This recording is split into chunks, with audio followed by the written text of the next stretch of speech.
حضور ہماری رعایت کیجئے۔ حضور ناراض نہیں ہوتے کہ پہلے تو تم کو بتایا تھا، پھر پوچھ رہے ہو۔ حضور فرماتے اگر تمہیں میں نہیں بتاؤں گا تو کون بتائے گا؟ حضور سید عالم صلی اللہ علیہ وآلہ وسلم نے ارشاد فرمایا اگر تمہیں میں نہیں بتاؤں گا تو کون بتائے گا؟ اعلیٰ حضرت شیر ربانی میاں شیر محمد شرک پوری شریف رحمت اللہ علیہ نماز جمعہ کے بعد فارغ ہوئے۔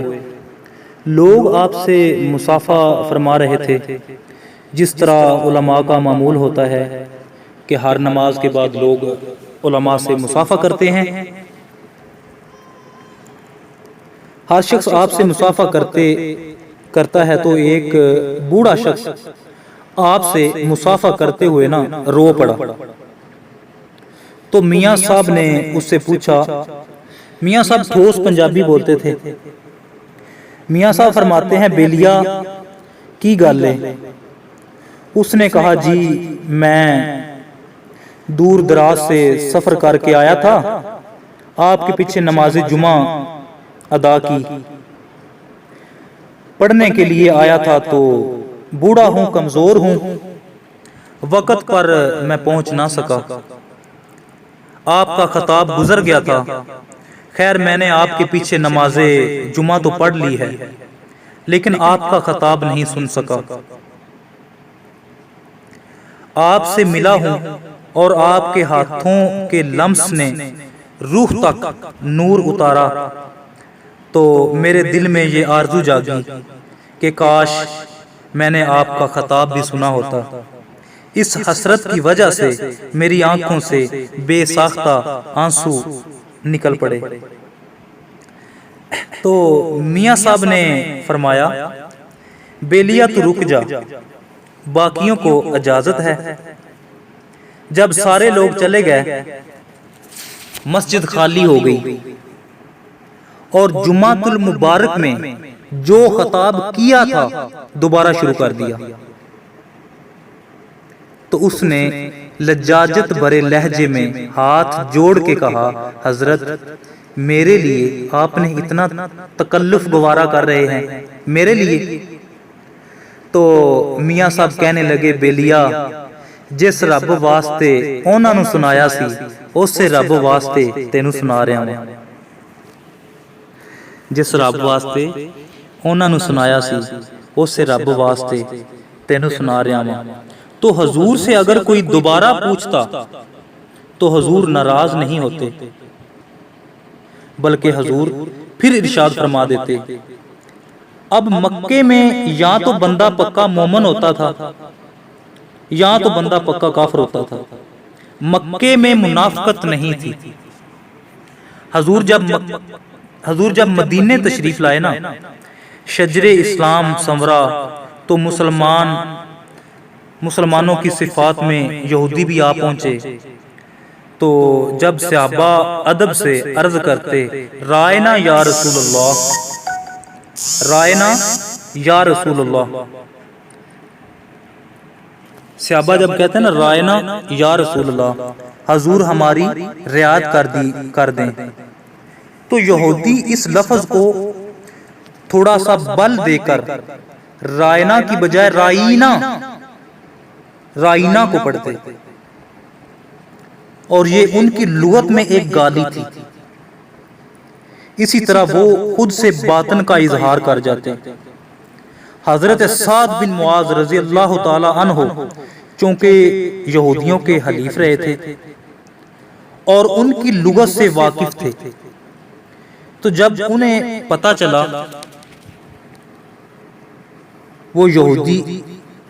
تو وہ یہودیوں کے پاس گئے اور کہا آج کے بعد اگر تم نے میرے نبی علیہ السلام کے بارے میں رائنا کا لفظ بولا تو میں تمہاری گردن کاٹ دوں گا، میں تمہاری گردن کاٹ دوں گا۔ انہوں نے کہا یہ لفظ تم بھی تو بولتے ہو۔ اب مسلمان تو ادب سے بولتے تھے، تو حضرت سعد بن معاذ رضی اللہ تعالی عنہ حضور سے کہنے لگے کہ حضور آپ کے پہلو میں کھڑے ہو کر یہودی یہ لفظ بولتے ہیں اور وہ رائنا کی بجائے رائنا یعنی کہ لفظ کو بل دے کر مروڑ کر بولتے ہیں، تو حضور یہ ہمیں گوارا نہیں۔ حضرت سعد بن معاذ رضی اللہ تعالیٰ عنہ یہ بولنے کی غرض سے حضور کے پاس حاضر ہوئے تو وہ پہنچتے قبل اس کے کہ پہلے کچھ بولتے کہ حضرت جبریل امین رضی اللہ تعالیٰ عنہ حاضر ہو گئے اور یہ آیت کریمہ نازل ہوئی، یا ایھا الذین آمنوا لا تقولوا رائنا، اے ایمان والو آج کے بعد میرے نبی علیہ السلام کے بارے میں رائنا کا لفظ نہیں بولنا۔ اللہ اکبر۔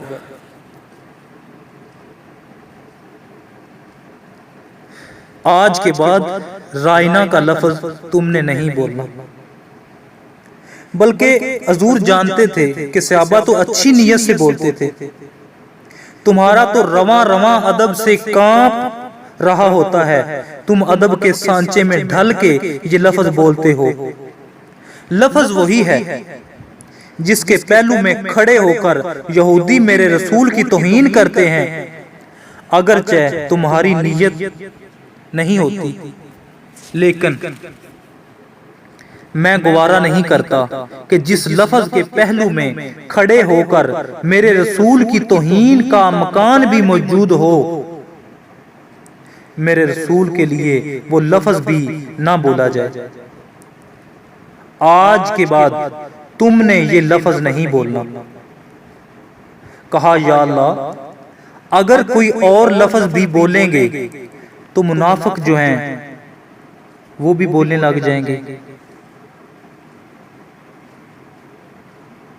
کہا نہیں، اس کے متبادل خود دے رہا ہوں، اور وہ لفظ ایسا ہے قیامت تو آ سکتی ہے لیکن کسی منافق کی زبان پر یہ لفظ نہیں آ سکتا۔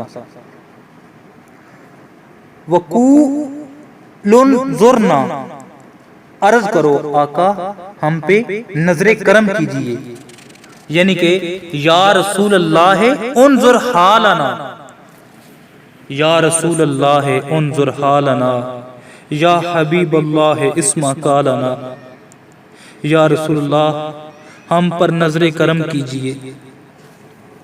اس لفظ کی ساخت ایسی ہے کہ اس میں محبت ہی محبت ہے۔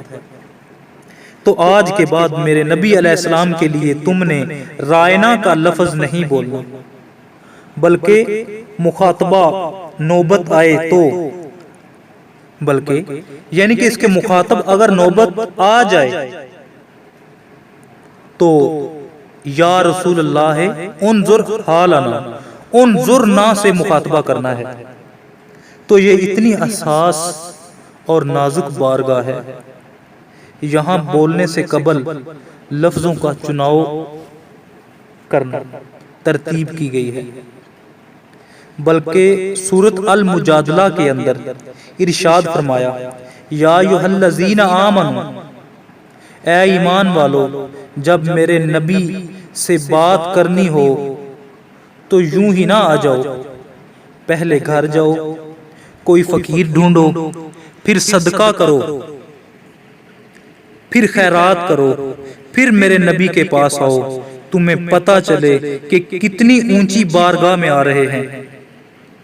یہ حکم نامہ جاری ہوا۔ سورۃ مجادلہ میں موجود ہے۔ حضرت علی المرتضیٰ شیر خدا رضی اللہ تعالی عنہ نے تھوڑے سے جو خیرات کیے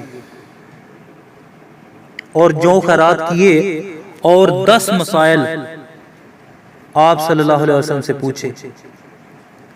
یہ آیت فوراً منسوخ کر دی گئی کہ صحابہ غریب ہیں کہ ہر بندہ تو پھر حضور سے کوئی مسئلہ نہیں پوچھ سکے گا، یعنی کہ بلال حبشی تو پھر کوئی مسئلہ نہیں پوچھ سکتے، سلمان فارسی جو ہیں وہ تو پھر آپ سے کوئی مسئلہ نہیں پوچھ سکتے۔ صحابہ کی غربت کا لحاظ رکھتے ہوئے آیت کے وجود کو اٹھا لیا گیا۔ قرآن مجید میں آیت موجود ہے لیکن اس کا وہ جو حکم ہے وہ موجود نہیں ہے۔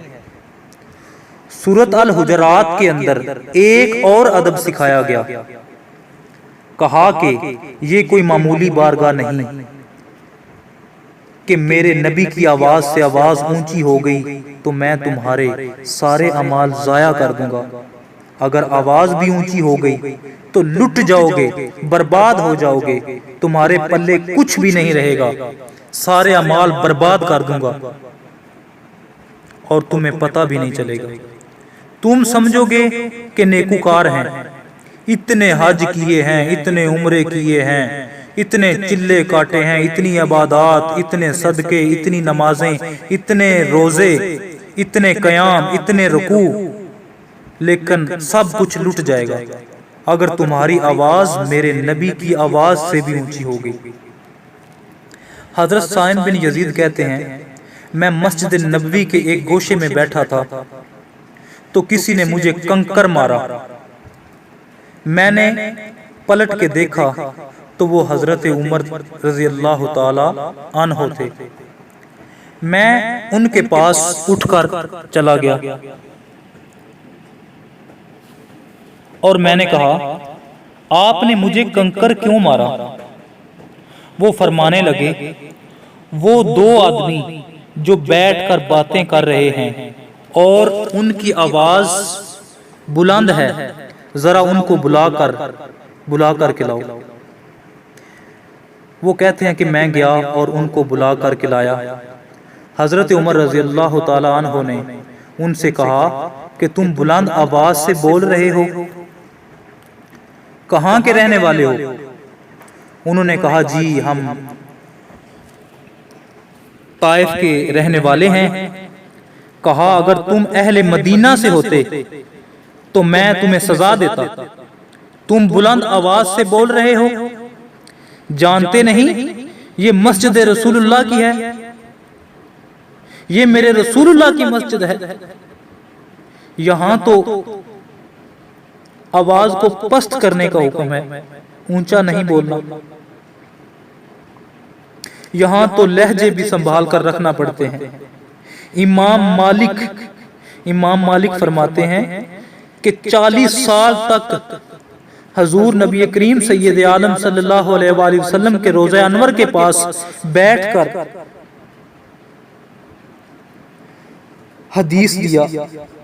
حدیث کا درس دیتے رہے۔ 40 سال میں ایک بار بھی ایسا نہیں ہوا کہ حدیث کے کتاب کے ورق کے پلٹنے کی آواز بھی پیدا ہونے دی ہو۔ کتنی نازک بارگاہ ہے، کتنی حساس بارگاہ ہے، لے سانس بھی آہستہ کہ یہ دربار نبی ہے۔ عزت بخاری کا شعر اقبال نے اپنے کلام میں درج کیا، یہاں جنید بغدادی اور بایزید بستامی آئیں تو وہ بھی سانسوں کو روک کے آتے ہیں، اہل محبت تو سانسوں کا شور بھی بے ادبی سمجھتے ہیں۔ یہ اتنی حساس بارگاہ ہے، یہ اتنی حساس اور نازک بارگاہ ہے۔ حضرت ابو ہریرہ رضی اللہ تعالی عنہ مدینے کی گلی سے گزر رہے تھے تو آگے حضور علیہ الصلوۃ والسلام دکھائی دیے تو انہوں نے راستہ بدل لیا۔ حضرت ابو ہریرہ نے راستہ بدل لیا تو بعد میں حضور نے فرمایا اے ابو ہریرہ تم کل مجھے ملے تھے، فلاں وقت مجھے ملے تھے اور تم نے راستہ بدل لیا۔ عرض کی حضور میں اس وقت وضو سے نہیں تھا، اللہ اکبر، اور میں گوارا نہیں کرتا تھا کہ میں آپ سے اس وقت ملوں۔ ایک صحابی ہیں اسلح بن شریح، جن کی ڈیوٹی کیا ہے کہ حضور کی سواری کا کجاوا کستے تھے، سفر میں حضور کے ساتھ رہتے تھے اور جب پڑاؤ ہوتا وہ سواری کا کجاوا اتار دیتے جب کوچ کرنے کے لمحے آتے تو کجاوا کس دیتے تھے۔ بس یہی ذمہ داری تھی، انہوں نے ساری زندگی اسی کام کے لیے ساری زندگی حضور کے نام لگا دی۔ ایک صحابی تھے، حضور کا تکیہ اٹھاتے تھے، حضور تشریف لے جاتے تو وہ حضور کا تکیہ اٹھا لیتے، حضور بیٹھتے تو وہ حضور کا تکیہ رکھ دیتے۔ انہیں کہا جاتا ہے صاحب الوسادہ، حضور کا تکیہ اٹھانے والے۔ ایک صحابی تھے، وہ حضور کے نالین اٹھاتے تھے، اور حضور تشریف لاتے تو وہ پیش کر دیتے۔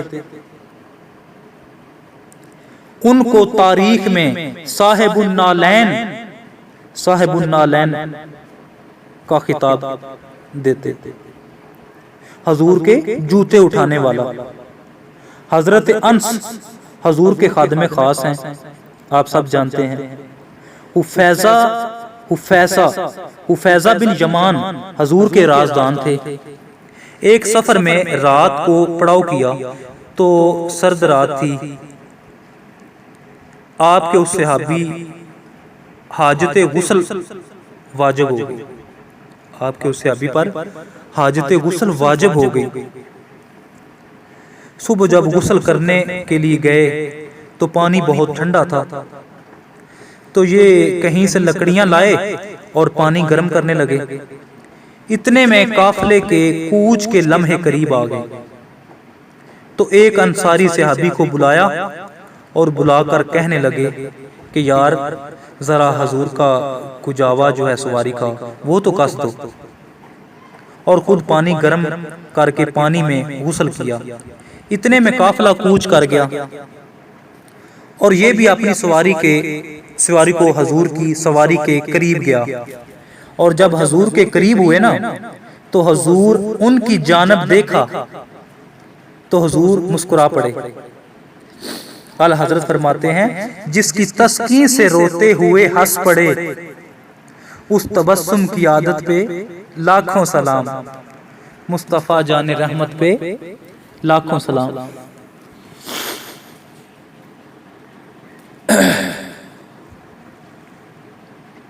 اس تبسم کی عادت پہ لاکھوں سلام۔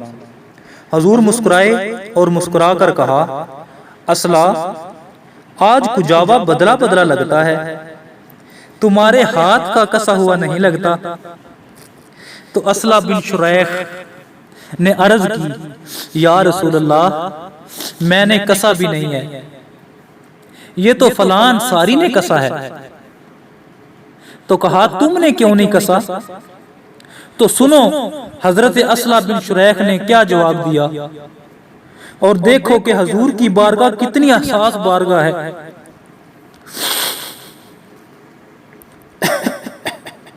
حضرت اصلا بن شریح نے عرض کی حضور میں نے کسا نہیں، یہ تو فلان ساری نے کسا ہے۔ حضور نے فرمایا تم نے کیوں نہیں کسا؟ عرض کی حضور میں طہارت سے نہیں تھا، اور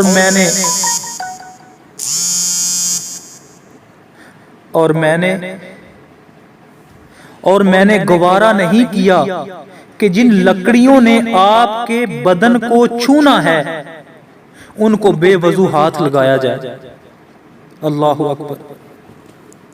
تو یہ محبت والوں کی بولی ہے۔ حضرت ابو ہریرہ نے ساری زندگی تیر کمان کو بے وضو ہاتھ نہیں لگایا جس سے تیر پھینکتے تھے۔ اللہ اکبر۔ اس کمان کو بے وضو ہاتھ نہیں لگایا۔ کسی نے کہا ابو ہریرہ یہ کمان کہاں سے بن کے آئی اور تم اس کمان کو بے وضو چھوتے بھی نہیں ہو؟ کہا میں سمجھتا ہوں کہ یہ کمان کس علاقے سے بن کر آئی ہے، اور اس کمان کو بے وضو میں چھوتا بھی نہیں ہوں، میں ہاتھ بھی نہیں لگاتا کہ اس طرح کی ایک کمان میں نے حضور کے ہاتھوں میں دیکھی تھی۔ اگرچہ یہ وہ نہیں ہے، اس کی شکل تو اس کمان سے ملتی ہے۔ اللہ اکبر۔ میری محبت گوارا نہیں کرتی کہ میں جس کمان کی شکل رسول اللہ صلی اللہ علیہ وآلہ وسلم کی کمان سے ملتی ہو اس کو بے وضو ہاتھ لگاؤں۔ علامہ اقبال علیہ رحمہ فرماتے ہیں لوگ تو باتیں کرتے ہیں نا، لوگ باتیں کرتے ہیں، میں یہ بھی گوارا نہیں کرتا کہ کوئی کہے کہ تیرے پیغمبر کے کپڑے میلے تھے۔ تو مجھے بتاؤ جو ذات اتنی حساس ہے کہ وہاں لہجے بھی سنبھالنے پڑتے ہیں۔ اللہ اکبر صلی اللہ علیہ وآلہ وسلم۔ امام بخاری فرماتے ہیں کہ صحابہ اپنی انگلیوں کے پوروں سے دروازے کو دستک دیتے تھے۔ اللہ تعالیٰ قرآن میں فرماتا ہے اے ایمان والو اللہ اور اس کے رسول سے آگے نہ بڑھو۔ اے ایمان والو اللہ اور اس کے رسول سے آگے مت بڑھو۔